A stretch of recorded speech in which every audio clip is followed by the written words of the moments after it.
Great. Well, I think what we'll do is we'll get started, and then if people trickle in, we'll have you guys join in, and hopefully you can share at any time any questions or the name of the organization that you're representing and the location. So thank you for that. Great. Well, welcome everyone. Really appreciate having you come and join in this discussion today. My name is Niti Sanyal. I'm executive creative director at Artefact, and I'm joined here by Sara Vaezy and Shantanu Nundy. And so this webinar is really part of our Impact by Design series. And it's a series that Artefact puts on. It has about monthly events. And so if you're interested in attending more events virtually or hopefully one day in person, please sign up at the link that we're going to put here in the chat. My colleague Jasmine will post a link, and that'll allow you to just sort of be on a mailing list so you're aware of all of our future events, and they really range a wide range of topics and industries regarding innovation and design. So just a little bit about Artefact before we get started. Artefact is a strategy and design firm, and we help companies plan for the future and create products and experiences to get them there. We do this through the lens of what we call responsible design. And that really means that we're designing for communities of use, but also we're looking at positive impacts that we can create for all types of stakeholders, for society at large, and the world in which we live. So for today's discussion, we're going to talk about how healthcare is delivered, and we're really focusing most of our discussion on what's happening here in the US. And as everyone knows, COVID-19 has really exposed how many of the systems that govern and serve us are extraordinarily fragile, inadequate, and inequitable. And the healthcare system is no exception to this. The limitations of brick and mortar healthcare delivery have been too great to ignore, and the pandemic has really highlighted this. So thankfully, there has been several care models that frankly have been around for a long time, such as things like virtual care, but they've gotten a big boost during this pandemic. And so today we're gonna unpack some of these alternative delivery models and see how care is really happening outside the clinic walls, whether they're happening in our communities, in our homes, and even on our phones. And what we'll do today is we'll discuss what's exciting and even risky about some of these changes that are happening. And just as importantly, we're going to hear from our panelists about who's benefiting and who is actually being left behind by these care models. And then finally, we'll talk about what can be done about it. What should we do in the future to really create a more equitable system where people's healthcare needs are met? So again, thank you all for joining. And what we'll do today with the session is I'll have a moderated discussion. So I'll be asking our panelists some questions, but we'll certainly leave some time at the end, about 15 minutes or so, to get your questions answered. So feel free to use the Zoom chat function and post your question to all panelists and attendees anytime during the session or towards the end as you have some questions. And then we'll make sure we sort of scan that and use those questions to be able to pose to our panelists towards the end. So we'll start off with introductions. Thank you so much, Sara and Shantanu, for joining us today. Really appreciate it. Thank you for having me. Thanks for having us. Great. So I'll start with you, Sara. You're SVP and of Chief Digital and Growth Strategy Officer at Providence. And Providence is a not-for-profit health system with about 51 hospitals and 829 clinics in 7 states in the US. So it's got a huge footprint. So we're really excited to hear from you. And then we also have Dr. Shantanu Nundy, who's a practicing physician and also the Chief Medical Officer at Accolade. Accolade is an organization that delivers personalized navigation and population health services to companies that cover over 2 million working Americans. So both of our panelists oversee health initiatives that impact millions of people. So that's super exciting, but also individually, they're thought leaders and they've written a lot about healthcare and technology. So we're really excited to have them today.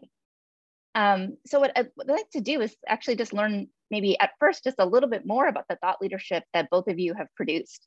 So maybe Sara, I know that your team, the Providence Digital Innovation Group, has recently published a series of white papers.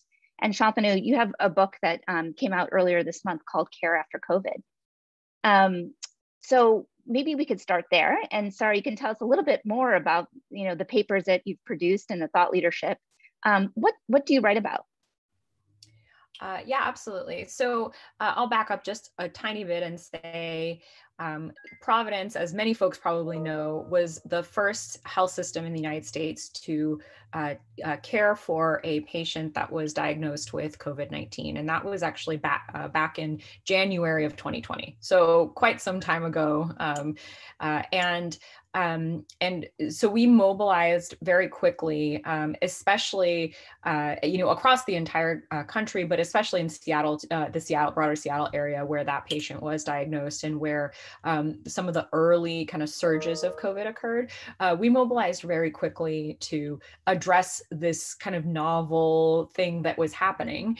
And from a digital team perspective, which is where I sit within the organization, within the digital innovation group, we said, we've been working on these things for quite some time now. The group has been around since 2015.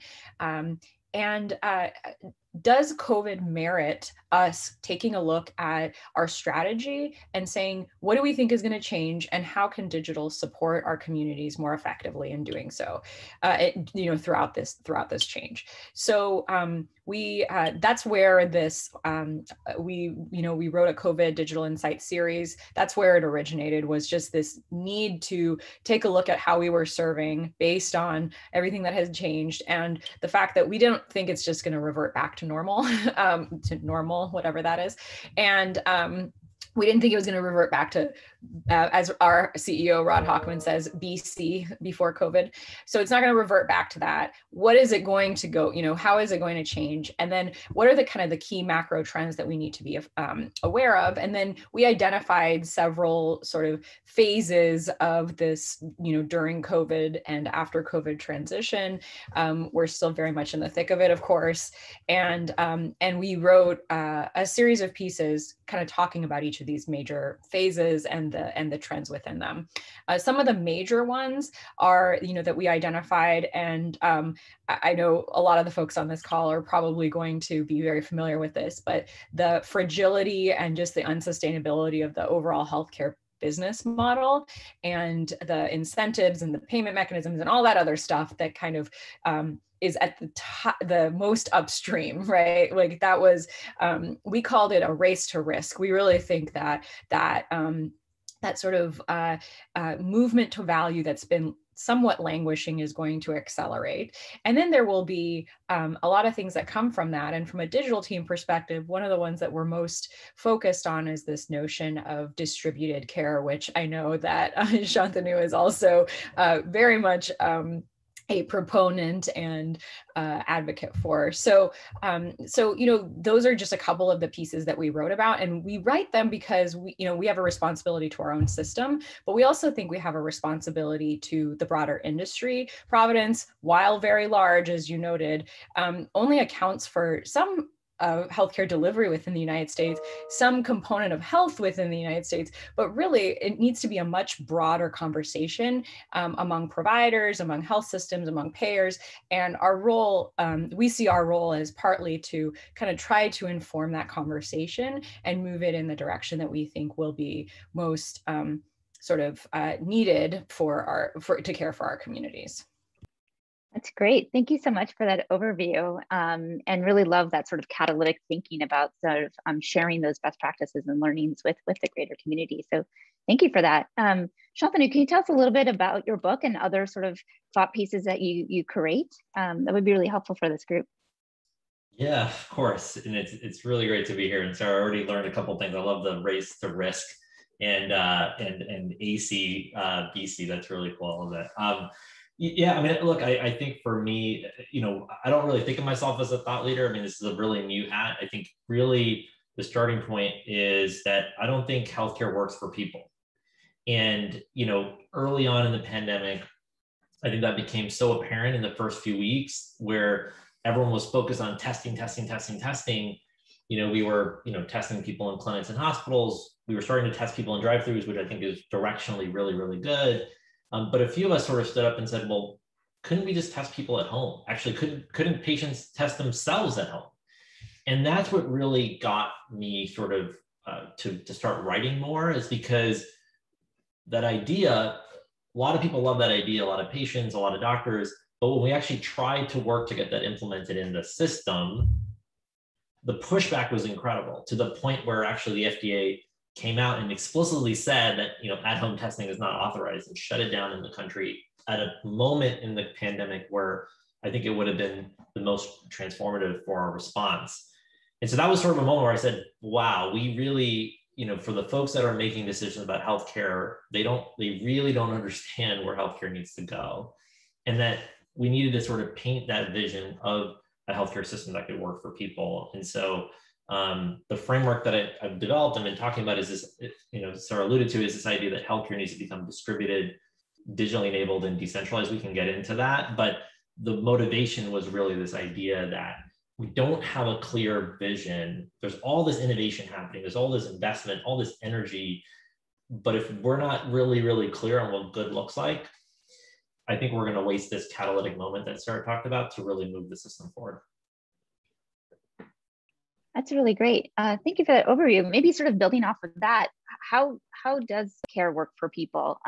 What are some of the big shifts? Let's start with maybe the optimist side. What are some things that have been working? What are the care models that you're really excited about, right? So there's obviously lots of different things that have been happening around telemedicine, as you mentioned, sort of in the community, pop-up clinics, places where you could get both diagnosed and then given preventative,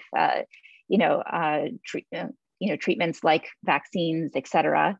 And then even there's this bigger movement around hospitalization at home. So with all of these sort of care models have been around, can you guys sort of share your thoughts on what has been most exciting and that has been really accelerated over the past couple of years? I'm happy to start and kind of provide the health system perspective, which is, a lot of these care models sort of in isolation have somewhat existed. There's been on-demand telehealth. There's actually been hospital at home to some extent, at least as a concept, maybe not deployed at scale, though certainly getting a lot of traction. These types of things exist, but they sort of existed in their own little silos. And I think this catalytic event, the thing that I'm very excited about is kind of two things. One is that we're blurring the lines between what happens here, like what happens offline versus what happens online. And they're becoming all part of a coordinated model of hybrid care. Slowly but surely. Now we've got a long way to go. So I'll get to that in just a second. But I think that's one notion, is that like digitally enabled doesn't mean digital only.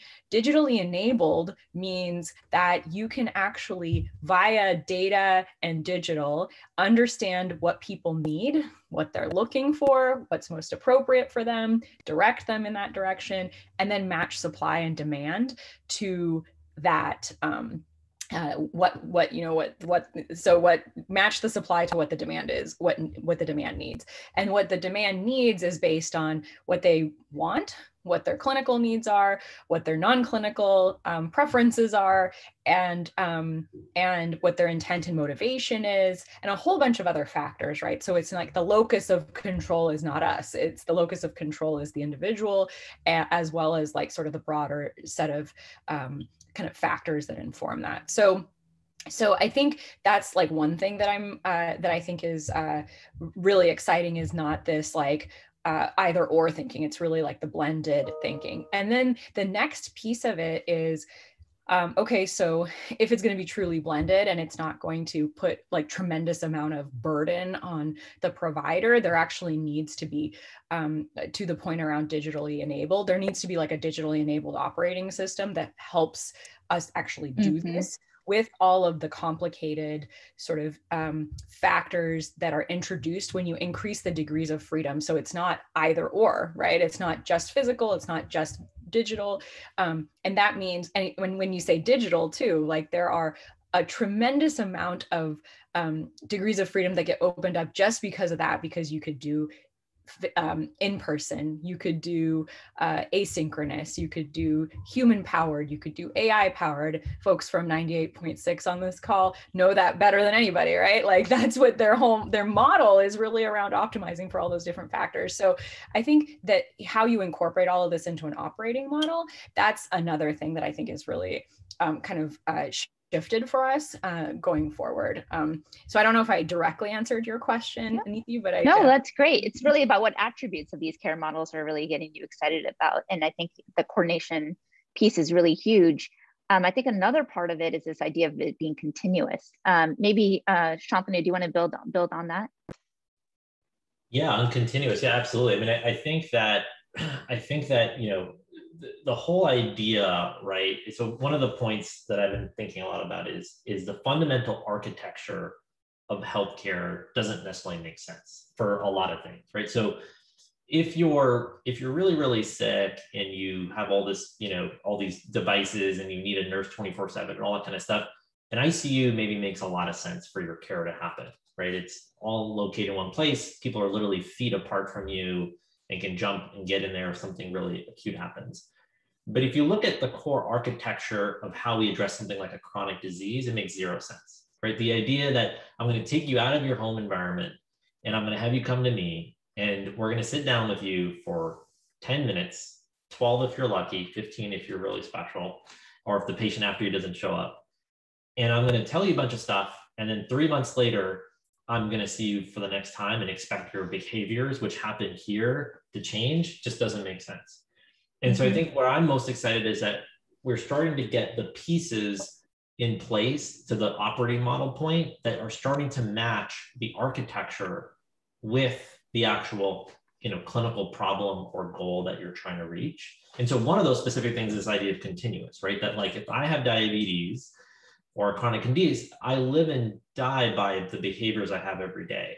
And so the idea that then the architecture of care needs to be meeting me daily in some capacity, I think becomes really essential. And we started to see pieces of that, like in my clinic, I work at a safety net clinic for the uninsured, like because people didn't want to come for their blood pressure appointments and because we kind of didn't want them to come on some level, people would drive up and we would throw in a blood pressure bag and then they would go home. And I had this one patient who for a couple of years now, I haven't had his blood pressure controlled. And after 9 months, he came back in the clinic and he walked in, we checked his blood pressure and it was perfect. And I was like, I haven't seen you for 9 months. How did that happen? Well, what happened was because we gave him a blood pressure cuff and he couldn't rely on us, he started checking it every day. And when he did that, he realized certain foods affected it and other. So he figured out how to control it himself, right? And so again, it's not really where it needs to be, but we saw the beginnings of a glimpse of where care needs to go. I love that story because it really highlights how innovation can happen in really big and small ways. So the small way of just, handing the person a tool that they can use in the comfort of their own home at the frequency and want, meeting people where they are really is a game changer for this particular patient and probably, thousands more. That's really great. Let's talk a little bit about risks. So there's all these sort of care models and there's so much great opportunity. What are some of the risks associated with some of these shifts that are happening?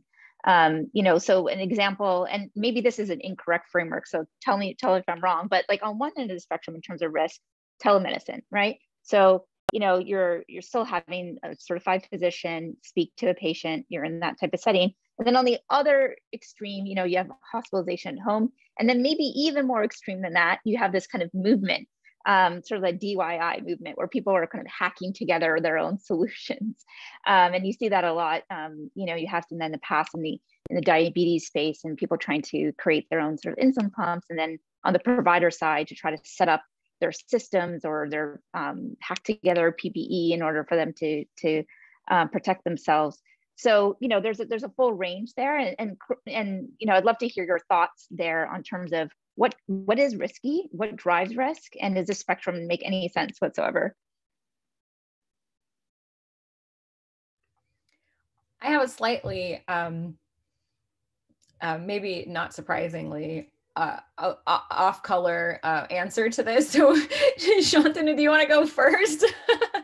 Or should I go now ahead? I want to know this off. I mean, now you got us too curious, but I'm happy to jump. I mean, I think one of my perspectives is, yes, there's risk, right? Yes, when you move to virtual, you're going to leave some people out. Yes, when you have people check their blood pressures and stuff at home, yes, it could be too high. And rather than you knowing about it in clinic, they could just decide to stay home and have a stroke as a result of it, right? All those things are true. But I think when we think about risk, I think our framework is often wrong, right? So our framework is, let's compare this new thing to the perfect healthcare system, right? Like when we talk about, for example, we talk about like AI for triage. We'll say, okay, well, how does AI for triage compare to seeing a doctor in a clinic? And you're like, yeah, but the problem is the reality for 20 to 40% of working Americans is there is no primary care doctor. There is no visit. And so when we compare the new thing to some shiny thing that doesn't exist, I think we get a really distorted perception of risk. The other thing we do is we have a tendency in healthcare to grandfather everything that's happened before, right? So we'll say, well, if you hospitalize people at home, and what if in the middle of the night they run out of oxygen and you can't get an oxygen tank to them? Yeah, but what if you're in a hospital and they over medicate you and you're confused because you're not in your home environment, you're 95 and you step out of your exam bed, you fall down, hit your head and break your hip, which tons of data shows that happens. So I think sometimes when we think about risk, our comparator is sort of not based in reality. And then I think that then creates an overly high bar for innovation for us to get over. I love that. I love that. And, my answer is going to be maybe an extension of that, perhaps, which is, I think the biggest risk that we have is, breaking our arms, patting ourselves on the back for what we did and not pushing far enough going forward. So, we did almost all health systems saw a huge boom in telehealth, for instance, but we saw it in a relatively narrow substitutive way, meaning just take that physical visit and just swap it out for a virtual visit, and don't do all the things that Shantanu is referring to, right? Don't, I thought there was this like, I encourage all of you, you'll notice I'm a big fan. I encourage all of you to read the NPR article that was written about care after COVID, because there's this really interesting story there about how he gave a patient $20 to go buy I think it was a scale or something, just something really simple that completely disrupted the care model in a sense, and put the patient in the control of their care and changed it. It wasn't just like, do the same thing you've always done, but do it slightly differently, like just swap out one tiny variable. It's a complete rethinking. It's a disruptive mindset. And I think when we say, oh, we did so great, we saw over 1 million patients via telehealth, that is the risk of just saying, okay, we've done enough and now we can stop.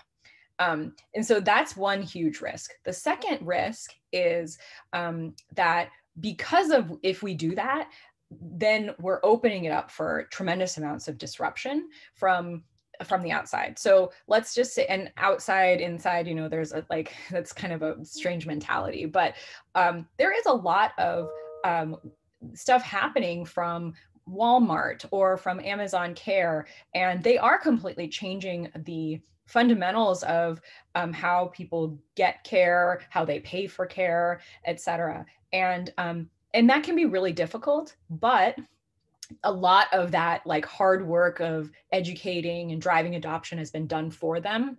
And so there's like this tremendous amount of urgency. So if we're just standing around like congratulating ourselves and we're not responding and really thinking ahead, that's another risk. So those are the kinds of like risks that I think about and that keep me up at night, frankly.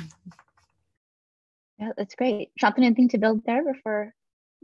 No, I was thinking vanity metrics, right? That like, yeah, we did X number of virtual visits. Like that's not the goal we're trying to solve for. We're trying to get to health. And yeah, you're right that if we just, overly focus on those vanity metrics, that's not really ultimately serving the patient. So totally agree. That's great. So one of the things we talked about is sort of moving the locus of decision making or being able to sort of dictate and navigate the health system really from, the provider to the patient. And as we're thinking about different care models or different ways that we can support the patient, one of the questions that just came in from the audience members, like, what if we remove the physician from the equation? Is there a solution space, right, where essentially we're supporting people to manage their health? And of course, not all health can be managed just by the patient and their care community by themselves. But what are you both seeing out there that we can do to kind of support people in the day to day that doesn't necessarily need a physician to be part of it? I can jump on this first, so to make it okay to say, that yes, care can happen without a doctor, and in many contexts, not all contexts, it should, right? I think doctors are and clinics are in many respects a bottleneck to care and to access, right? And I think looking at COVID, I think is a wonderful shared experience for us to all talk about that, right? The idea that early in the pandemic, you had to see a doctor, get an appointment with a doctor, see a doctor, and have that doctor order a test for you is like exhibit A in the reality of that. And what was the result? People that live in areas that don't have doctors, people that don't feel that are trustful going into a doctor's office, people that can't afford a doctor's office, right? Like all of those things suddenly became, the driving factors behind the inequity that we saw. And the reality is, as someone who practices medicine, while I like to think I had all this great training, and like when you come see me and you had a runny nose or a cough, that the questions I asked were somehow really, really special, it weren't, right? I was asking the same questions of everybody, questions that could have been asked on a self-assessment. And instead, we created something incredibly inequitable and expensive. I mean, seeing a doctor was $80, $100. The test with the lab fees was another $80, $100. And then there's these horror stories in the New York Times. Okay, it costs $1,000+ for a test in an ER and this and this.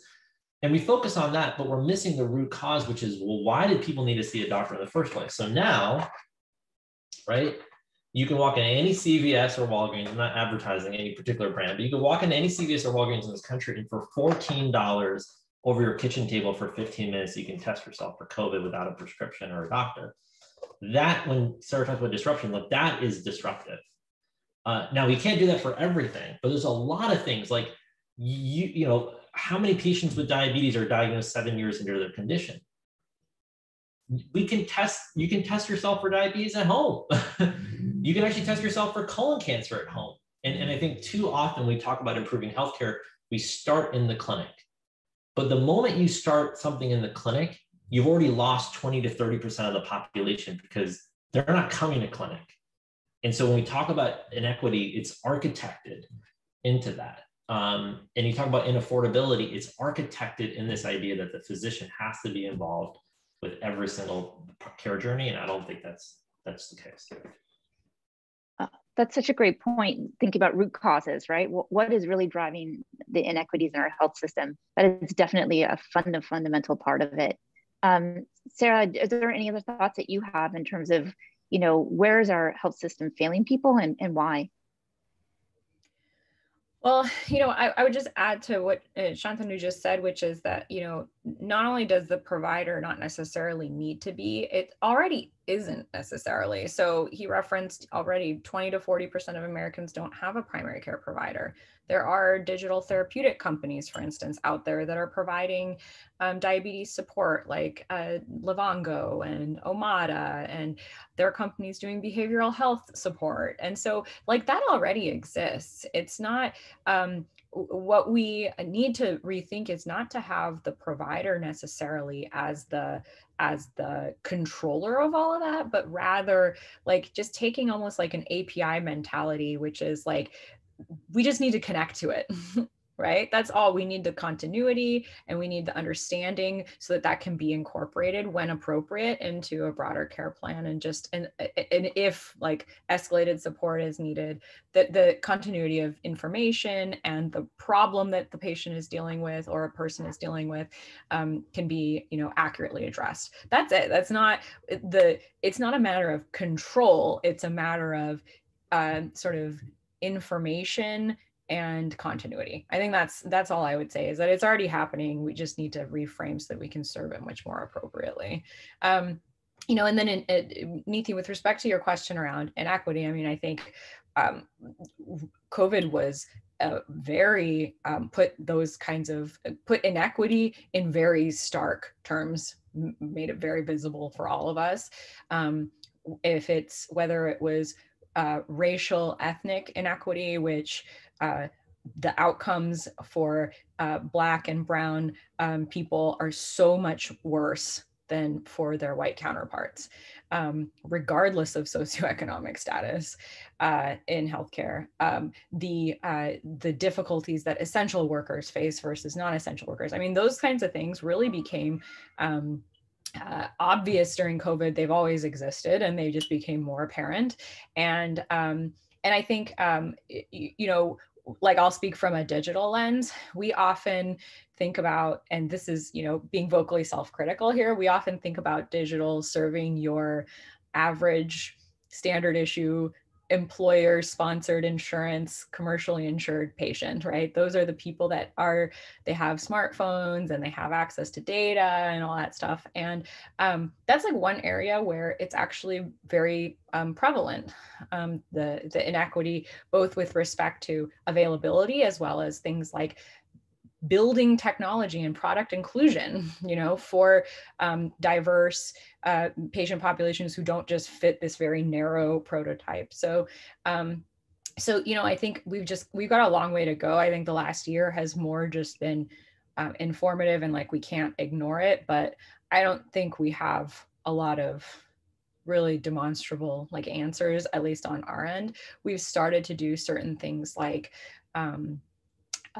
designing campaigns for outreach that don't rely on people to have a 10th grade reading level, or don't rely on people to have access to broadband, like, that are much more inclusive in terms of all of the different factors that inform health literacy, digital literacy, things like that. And we're just only now just learning. So that's, I know it's not like we don't have any solutions, I guess I would say at this point. We're still we're at like mile 1 of a marathon.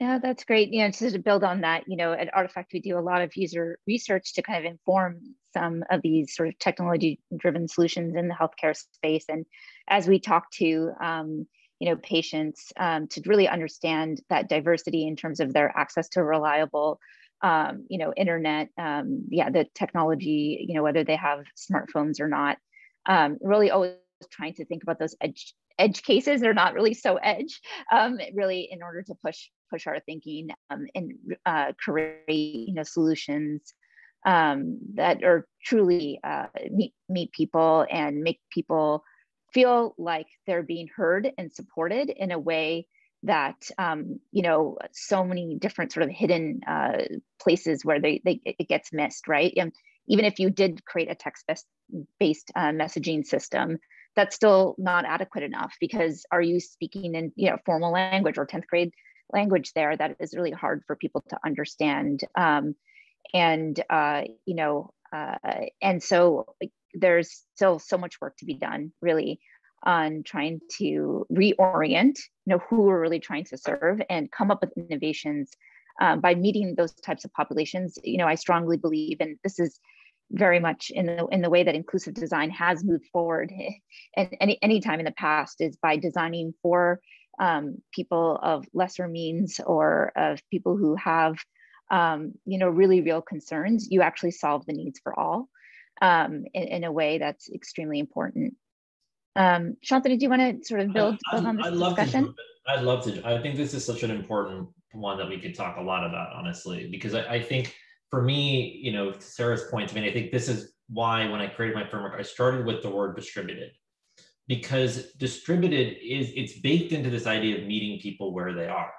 Now, it happens to be that a lot of people are online, a lot of people use WhatsApp, and a lot of people use Facebook, but I think sometimes in this sort of telemedicine, sort of digital health world, they somehow feel like they own the term meeting people where they are. And they've sort of, I think, conflated the core concept, which is meeting people where. Hey, where you are is in your community. Where you are is a barbershop. Where you are is a church. Where you are is on WhatsApp, if where you are is on text messaging, let's meet you where you are, recognizing that where you are may be different where other people are. And to the point of design, the starting point, like you guys do at Artefact, is this idea of let's find out.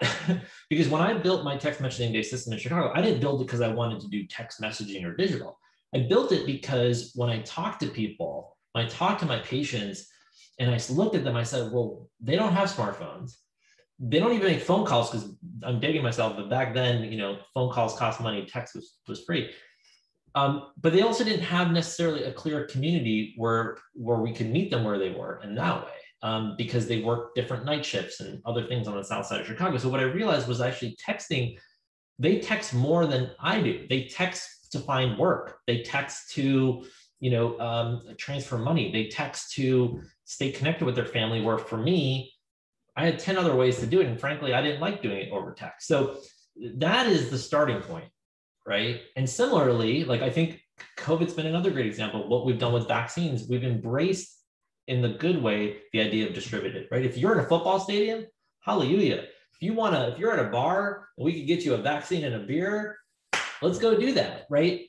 And so that's the concept. And I think it's been really lost in some of this work.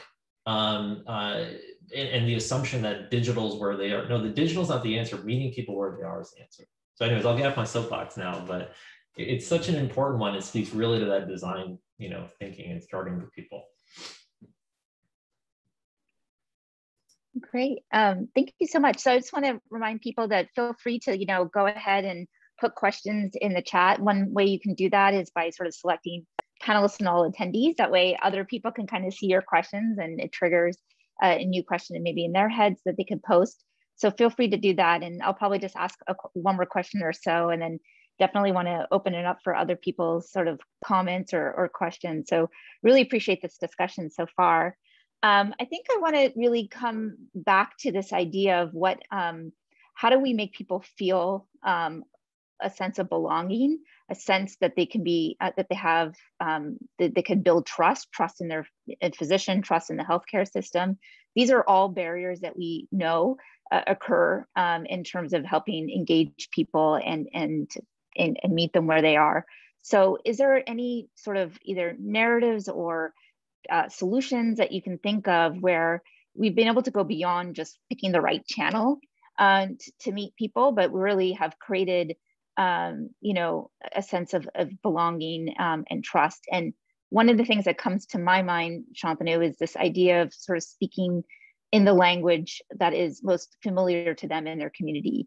Maybe we could start there, but talk about other ways that we can create a sense of belonging for people where they're able to share their most, you know, intimate concerns and questions around their health.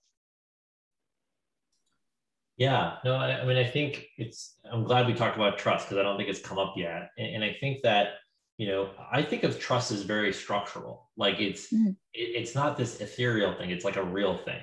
And that it starts with relationships. And I think this also gets to the point of meeting people where they are is leveraging those relationships. I mean, the moment that you say, well, someone doesn't mistrust, this community doesn't mistrust this clinic or this vaccine, the thought that somehow you can just message them from that organization and that's somehow going to build trust, like, no, that's not going to do that, right? Or if you say, hey, these people don't trust stepping foot into your facility, and you're like, well, I have a great idea, let's expand hours.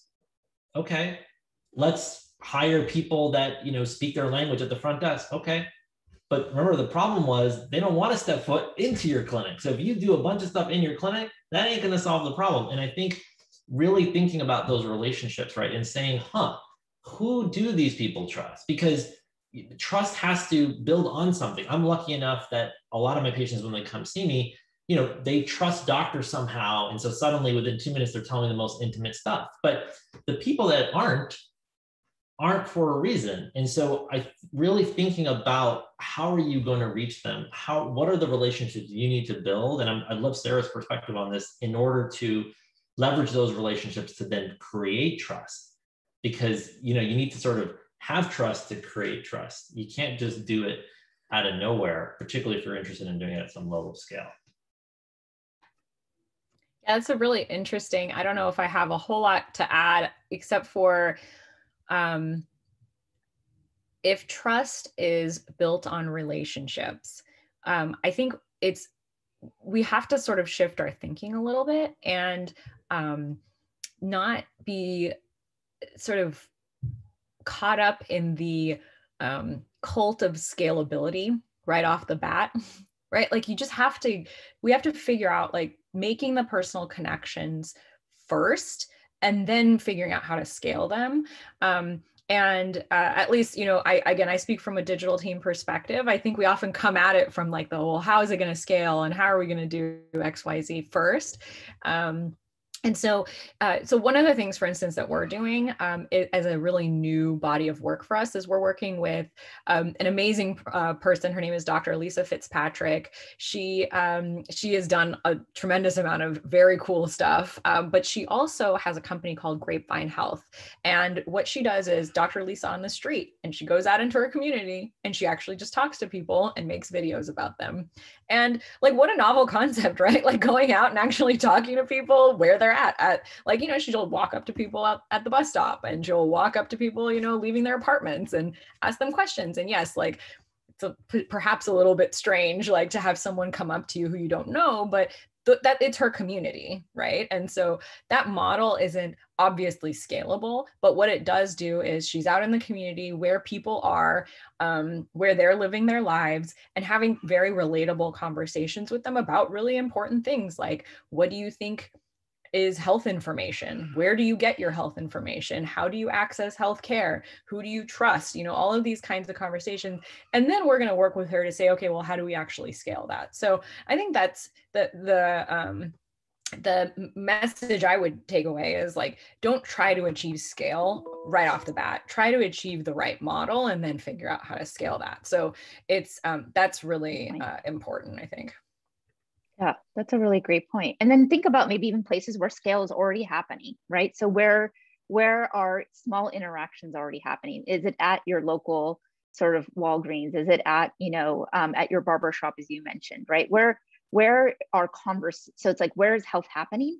But also where are conversations about health happening? Where are people learning about vaccines? Where are people learning and getting ideas about their health? And I think one thing that's really interesting to think about is like in developing countries and in global health, where I spent many of my years, this is natural. We always think about all the different, because it's so resource constrained, right? You can't just throw a physician at the problem. You can't throw a brick and mortar sort of like, facility at the problem. You have to say, okay.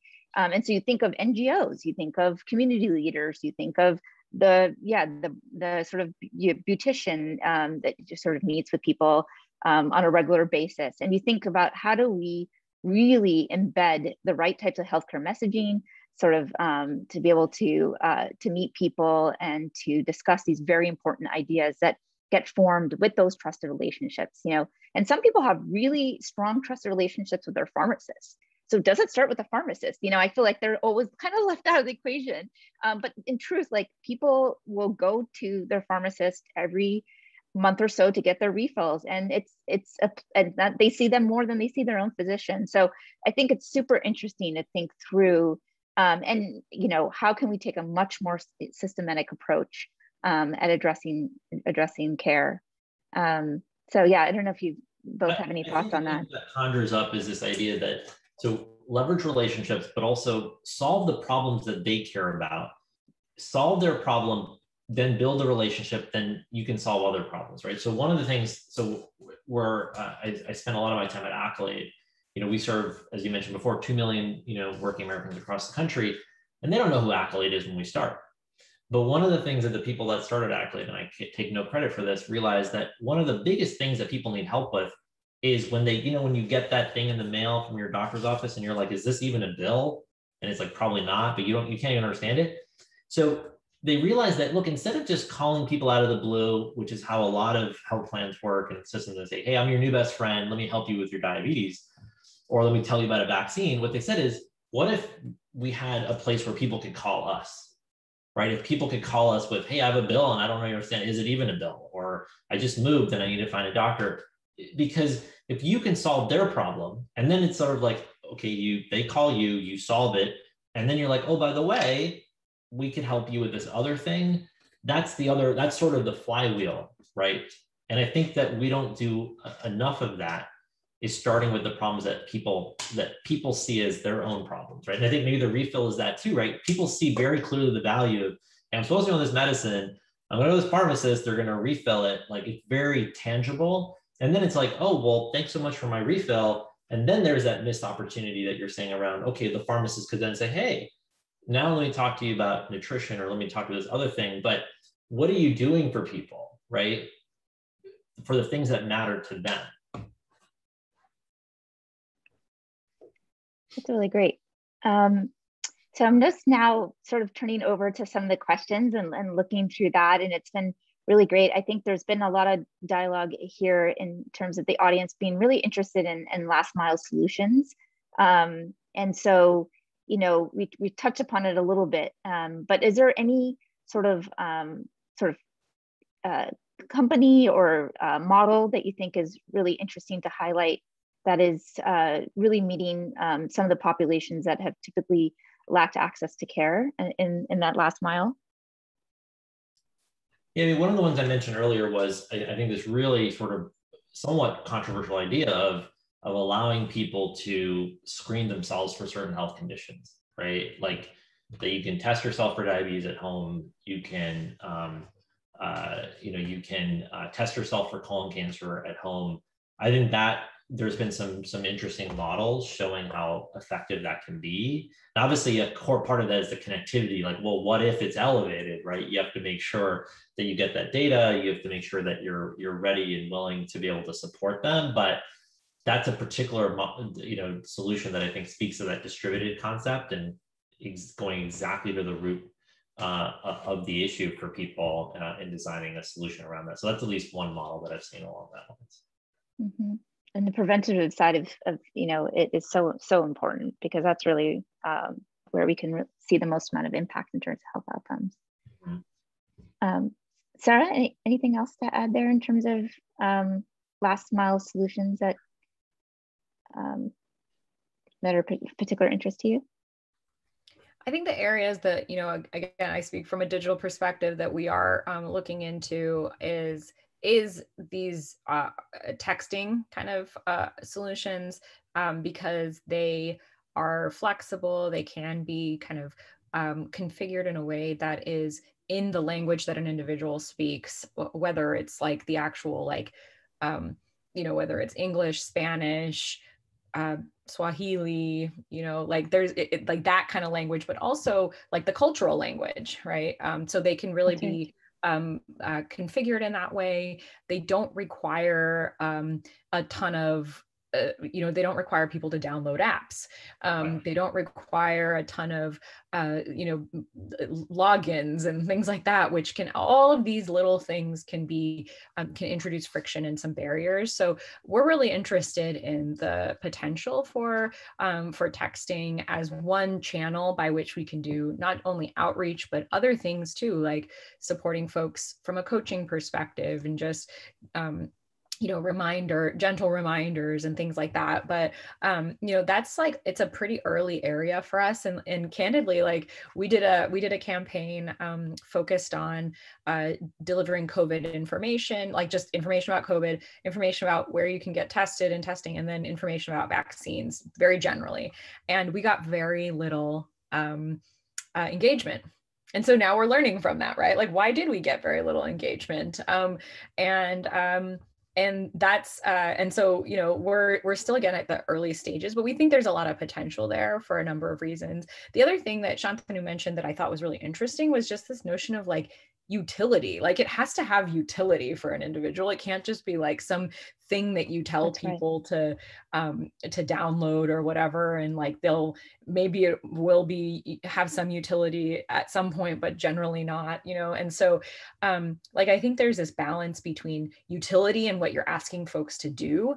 One really good example of an app that actually does have quite a bit of utility, and people do tend to download it quite a bit, and it overcomes a lot of the kind of historical trust issues with downloading apps, is the Cash app.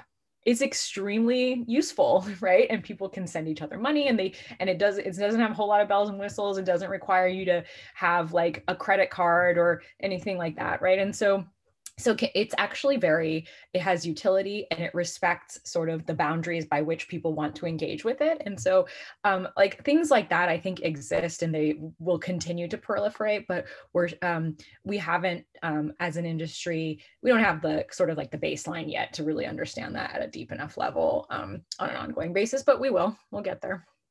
Yeah. I really love that example, because again, it goes back to my point about innovation happening in small ways. And I think like through this pandemic, we've all been on the patient side, right? Trying to access care, trying to get,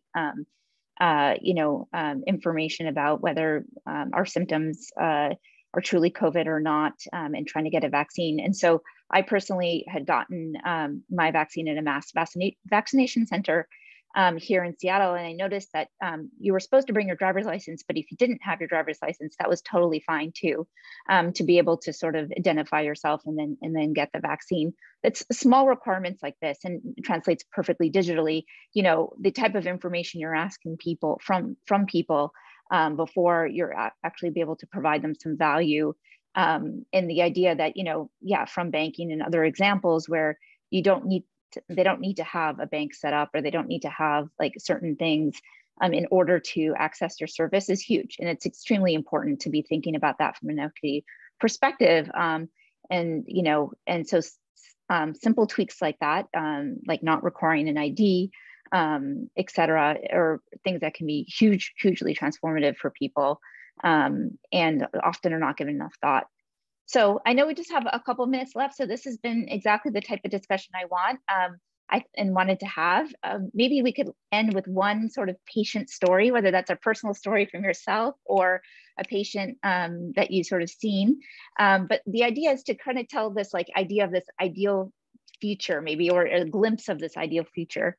So, I think, with time here, I'm going to really hand it to you, Shantanu, to kind of help us end the conversation with a story of some glimpse of what you've seen, either with an existing patient or a future patient, that would sort of end on this high note of optimism of where we can go to create a more equitable and stronger health system. Ooh, no pressure. No pressure.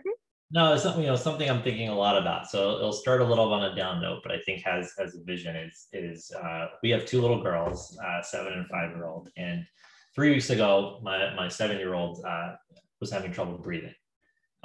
7 o'clock on a Saturday night, she just kept coughing. She was coughing, every few seconds for almost 2 hours.